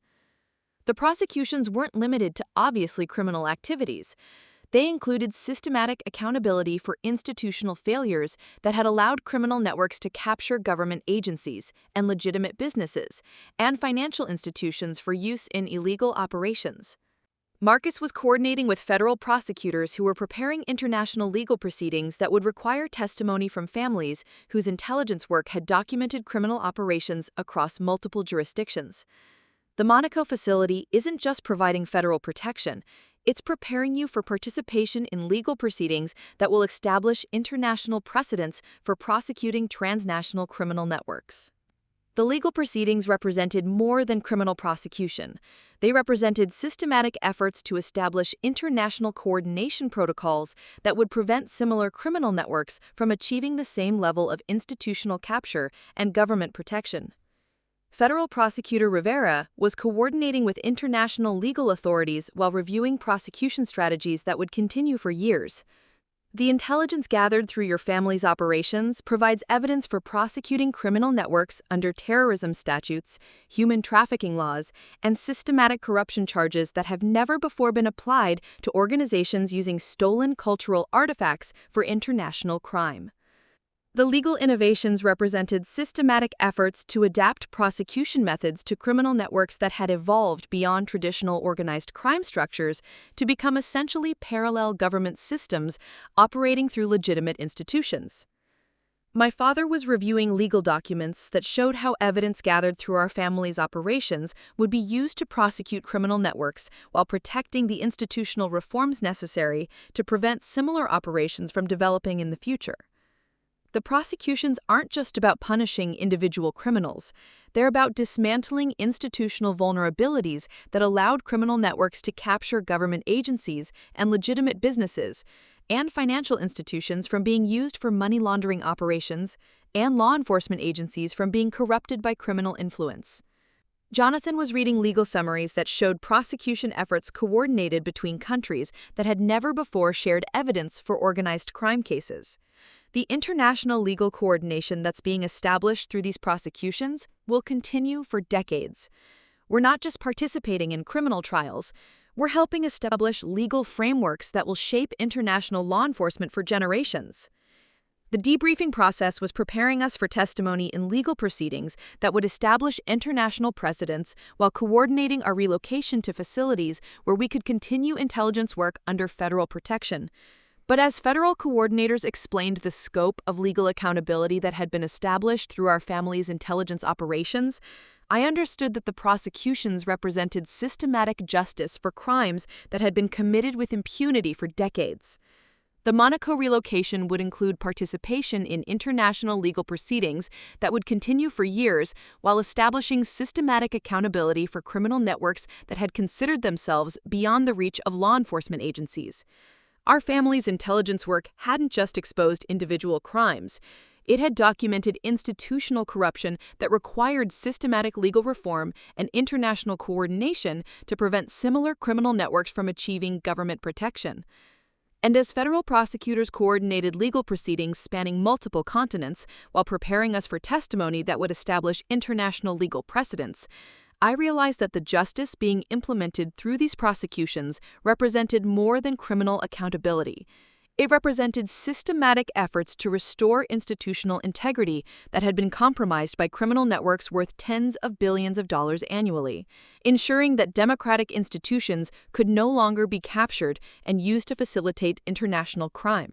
The secure briefing room at the federal facility contained representatives from agencies that had never before coordinated systematic reforms, each one presenting institutional changes that were being implemented to prevent criminal networks from achieving the same level of government capture and operational protection that had made their activities possible for decades.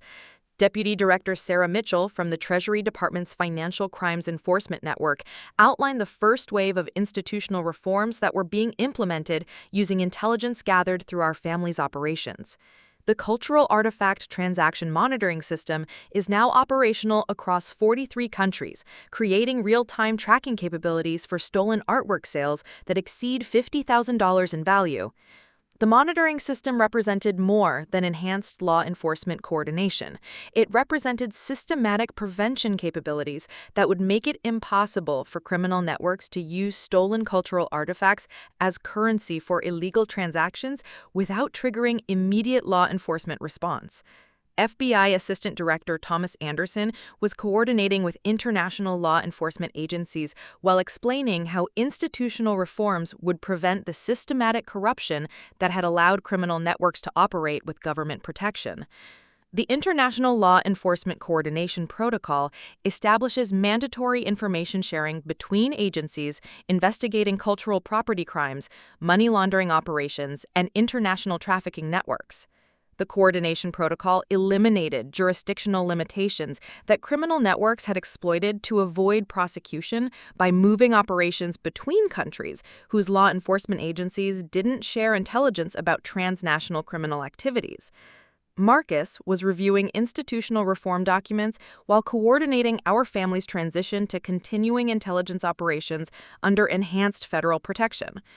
The reforms aren't just preventing criminal network coordination, they're establishing oversight mechanisms that prevent government agencies from being captured by criminal influence through corruption, intimidation, or systematic infiltration. The oversight mechanisms included independent monitoring bodies with authority to investigate law enforcement agencies, federal prosecutors, and judicial officials who demonstrate patterns of behavior that suggest criminal network influence or systematic corruption. Rachel was reading reform documentation that showed how intelligence gathered through our family's operations had identified institutional vulnerabilities that criminal networks had exploited to achieve government protection. They're implementing background investigation protocols for people working in cultural property authentication, international banking oversight, and law enforcement coordination positions. The background investigations included financial monitoring, international travel tracking, and communication analysis designed to identify government employees who might be vulnerable to criminal network recruitment or who are already providing information or protection to illegal operations. Jonathan was reviewing institutional changes that would prevent federal agencies from unknowingly utilizing family-based intelligence operations that required people to sacrifice normal relationships and career development for operational cover.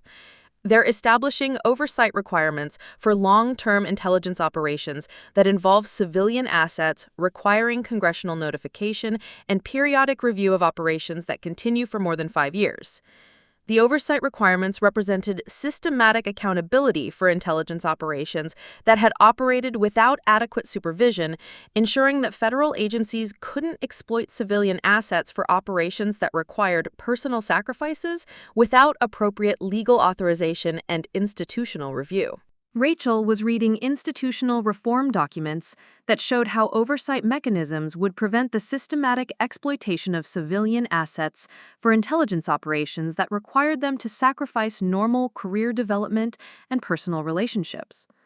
They're establishing compensation protocols for families whose intelligence work requires them to maintain operational cover for extended periods, including education funding, health care, and retirement benefits that recognize the personal costs of federal service. The compensation protocols represented systematic acknowledgement that intelligence operations requiring civilian assets created personal costs that required institutional support beyond the operational requirements of specific investigations. Federal Administrator Michael Torres was coordinating institutional reforms while explaining how the changes would establish prevention capabilities that made systematic criminal network coordination impossible to achieve without triggering immediate law enforcement response. The reforms create automated monitoring systems that identify patterns suggesting criminal network coordination, including unusual financial transactions, international travel patterns, and communication activities that indicate systematic criminal planning. The automated monitoring represented systematic prevention capabilities that eliminated the need for long-term infiltration operations by establishing real-time detection systems that could identify criminal network activities before they achieved the level of coordination that made them difficult to prosecute through conventional methods. Jonathan was reviewing reform implementation timelines that showed institutional changes being coordinated across multiple countries and government agencies over the next several years. The reforms aren't just preventing future criminal network coordination, they're establishing institutional capabilities that will continue evolving to counter new criminal methods as they develop. The adaptive reform capabilities represented systematic institutional learning that would prevent criminal networks from developing new coordination methods that exploited institutional vulnerabilities that hadn't been previously identified or addressed. But it was the establishment of international coordination centers that represented the most significant institutional change generated by intelligence operations our family had been conducting. Federal Director Amanda Rodriguez explained how the International Cultural Property Crime Coordination Centers would share real-time intelligence between law enforcement agencies in 43 countries. The centers eliminate the jurisdictional limitations that criminal networks exploited to avoid prosecution by establishing immediate information sharing, coordinated investigation capabilities, and systematic prosecution coordination that makes transnational criminal operations impossible to sustain. The coordination centers represented systematic elimination of the operational advantages that had allowed criminal networks to achieve international coordination while law enforcement agencies remained limited by national boundaries and institutional separation. My father was monitoring communication channels that showed institutional reforms being implemented while coordinating our family's preparation for continuing intelligence operations under enhanced protection protocols. The reforms established systematic prevention capabilities while maintaining the intelligence gathering operations necessary to identify and counter new criminal network methods as they develop. The continuing intelligence operations would be conducted under institutional oversight that prevented systematic exploitation of civilian assets while maintaining the operational capabilities necessary to counter criminal network evolution and ensure that democratic institutions remained protected from systematic criminal capture and corruption. Federal Coordinator Hayes was explaining how institutional reforms would be maintained through international monitoring systems that ensured participating countries continued implementing prevention capabilities and oversight mechanisms. The reforms create self-sustaining institutional changes that become part of normal law enforcement operations rather than temporary responses to specific criminal threats. The self-sustaining reforms represented systematic institutional evolution that would continue preventing criminal network coordination without requiring the ongoing personal sacrifices that had been necessary for intelligence operations spanning multiple decades. Marcus was coordinating our transition to continuing operations under enhanced protection while reviewing institutional reforms that would prevent future criminal networks from achieving the same level of government capture and operational sophistication. The Monaco facility represents continuing intelligence work under institutional oversight that protects civilian assets while maintaining operational capabilities necessary for systematic prevention of transnational criminal coordination. The enhanced protection represented systematic institutional support for intelligence operations while establishing oversight mechanisms that prevented federal agencies from exploiting civilian assets for operations that required personal sacrifices without appropriate legal justification and institutional accountability. As federal coordinators explained how institutional reforms would establish systematic prevention capabilities while protecting civilian assets from exploitation, I understood that the changes represented more than responses to specific criminal threats. They represented systematic institutional evolution designed to prevent criminal networks from achieving government capture while establishing international coordination that made transnational criminal operations impossible to sustain through conventional methods. The Monaco relocation would include participation in continuing intelligence operations conducted under institutional oversight that prevented systematic exploitation of civilian assets while maintaining operational capabilities necessary to counter criminal network evolution and ensure that democratic institutions remained protected from systematic criminal capture and corruption. 18 months after that Thanksgiving dinner in Millbrook Heights, I stood on the terrace of our Monaco facility overlooking the Mediterranean, watching a secure video conference where Eleanor Thornton was receiving the Presidential Medal of Freedom for her 37 years of intelligence service. She sat in a wheelchair now, the stress of maintaining operational cover for nearly 40 decades having taken its toll on her health, but her eyes still carried the sharp intelligence that had coordinated federal operations through our family for most of my life. "Miss Camille," she said through the secure connection, her voice carrying the same authority I remembered from childhood, "I wanted you to see the completion of something we started before you were born. The institutional reforms you helped establish aren't just preventing criminal networks from using stolen artwork for illegal transactions. They're protecting families like yours from being exploited for intelligence operations that require personal sacrifices without adequate institutional support." The presidential ceremony was being conducted in a secure facility because Eleanor's identity was still classified, but the recognition represented systematic acknowledgement that intelligence operations requiring civilian assets created personal costs that deserved institutional honor rather than operational secrecy. Marcus was coordinating the European Cultural Property Crime Prevention Center from his office in our Monaco facility, monitoring real-time intelligence that showed how institutional reforms had eliminated the operational advantages that criminal networks had exploited for decades. The automated monitoring systems detected and prevented 47 attempts at systematic criminal coordination in the past 6 months, he reported, reviewing prevention statistics that showed how institutional changes had made transnational criminal operations essentially impossible to sustain. The prevention capabilities represented transformation from reactive law enforcement that responded to criminal activities after they occurred to systematic prevention that identified and countered criminal coordination before it could achieve operational effectiveness. Rachel had completed her doctorate in international criminal justice and was now directing research programs that used intelligence gathered through our family's operations to develop enhanced prevention methods. The academic programs we've established aren't just training law enforcement professionals, she explained, reviewing research that was being conducted at universities in 12 countries. They're creating institutional knowledge that will continue evolving to counter new criminal methods as they develop.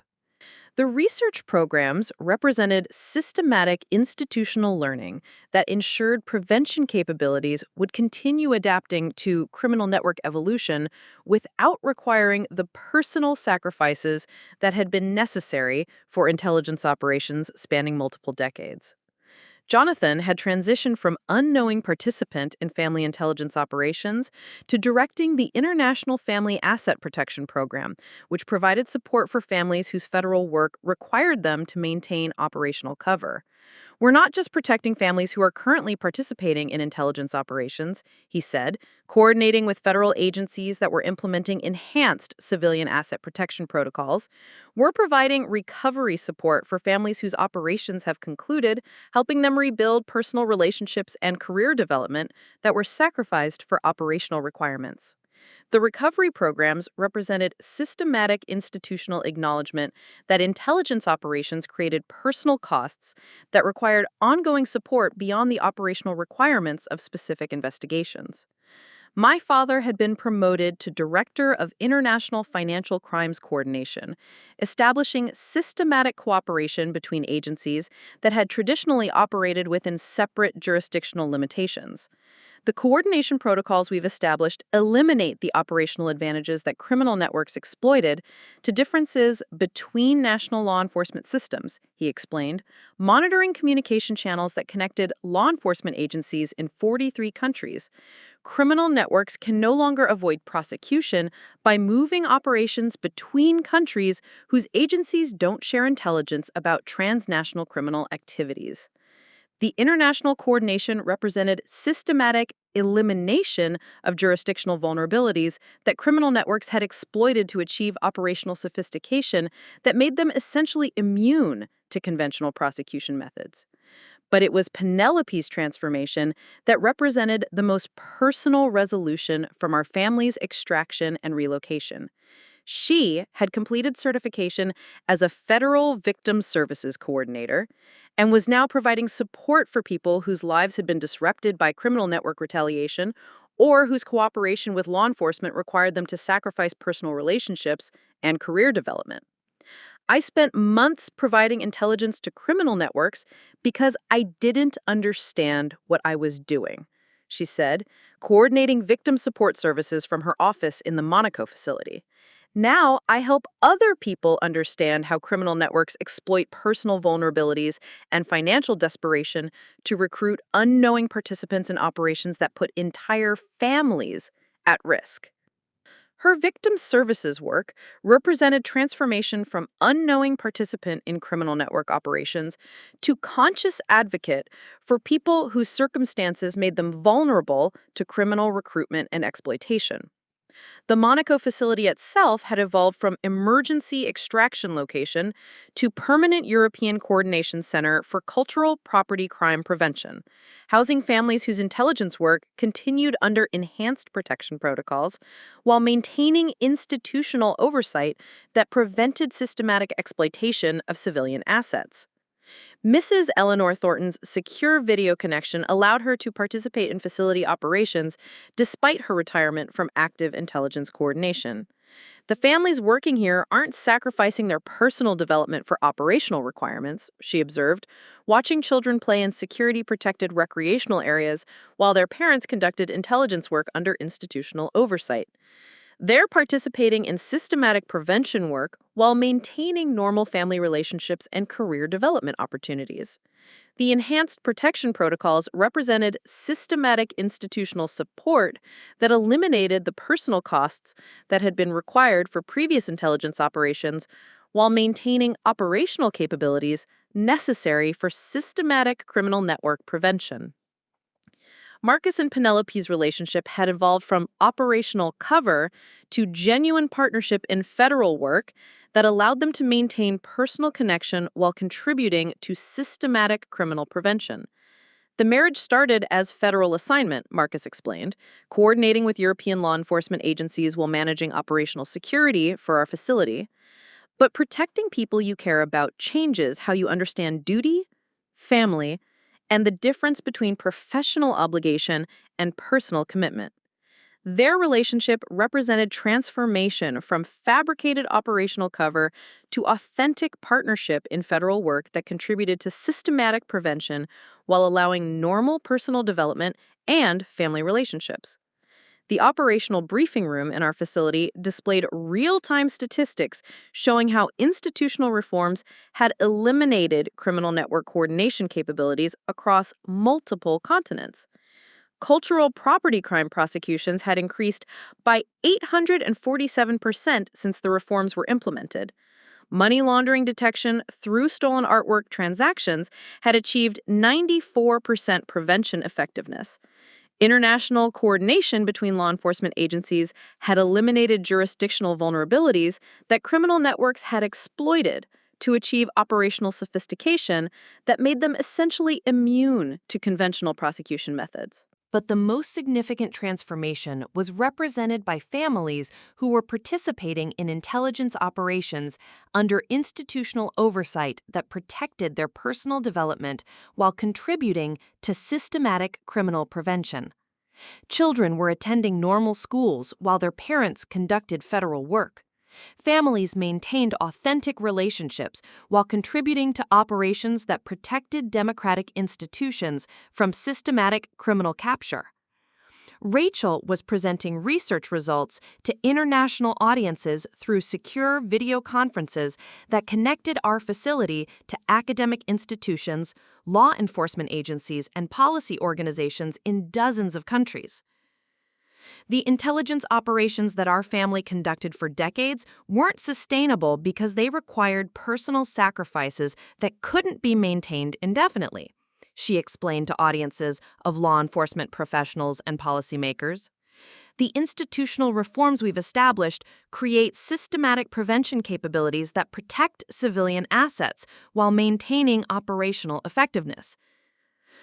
The research presentations represented systematic knowledge transfer that ensured prevention methods would continue evolving through institutional learning rather than requiring families to sacrifice personal development for operational requirements. Jonathan's International Family Asset Protection Program was providing support for 17 families whose long-term intelligence operations had concluded, helping them rebuild personal relationships and career development while processing the psychological impact of maintaining fabricated identities for extended periods. Recovery from long-term operational cover requires institutional support that recognizes the personal costs of federal service, he explained, coordinating with family support programs in multiple countries. People can't just return to normal life after maintaining fabricated identities for decades without professional support and systematic assistance. The recovery programs represented systematic institutional responsibility for the personal costs of intelligence operations, while establishing support systems that prevented future operations from requiring the same level of personal sacrifice. My own role had evolved from unknowing intelligence asset to Director of International Cultural Property Recovery Operations, conducting authentication work that supported systematic criminal prevention while maintaining normal personal relationships and professional development. The work continued documenting how criminal networks used stolen artwork for illegal transactions, but under institutional oversight that prevented the systematic exploitation that had characterized previous operations. The art recovery work I conduct now serves the same prevention purposes as before, I explained during a secure conference with international law enforcement agencies. The difference is that families aren't required to sacrifice their personal development to maintain operational cover. Institutional reforms provide the protection and coordination that previously required civilian assets to maintain fabricated identities.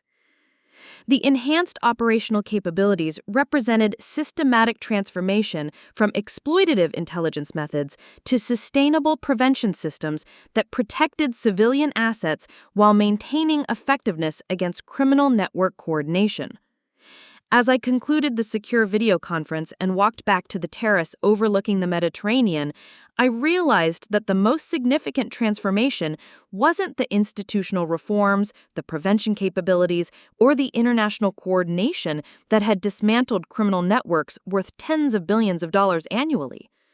The most significant transformation was that families could now contribute to systematic criminal prevention while maintaining authentic relationships, normal career development, and personal growth that didn't require sacrificing their real identities for operational requirements.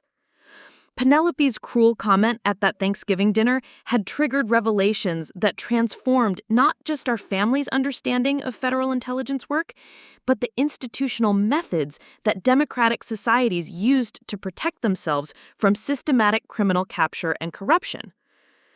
The Monaco facility represented more than federal protection for families whose intelligence work had made them targets for criminal retaliation.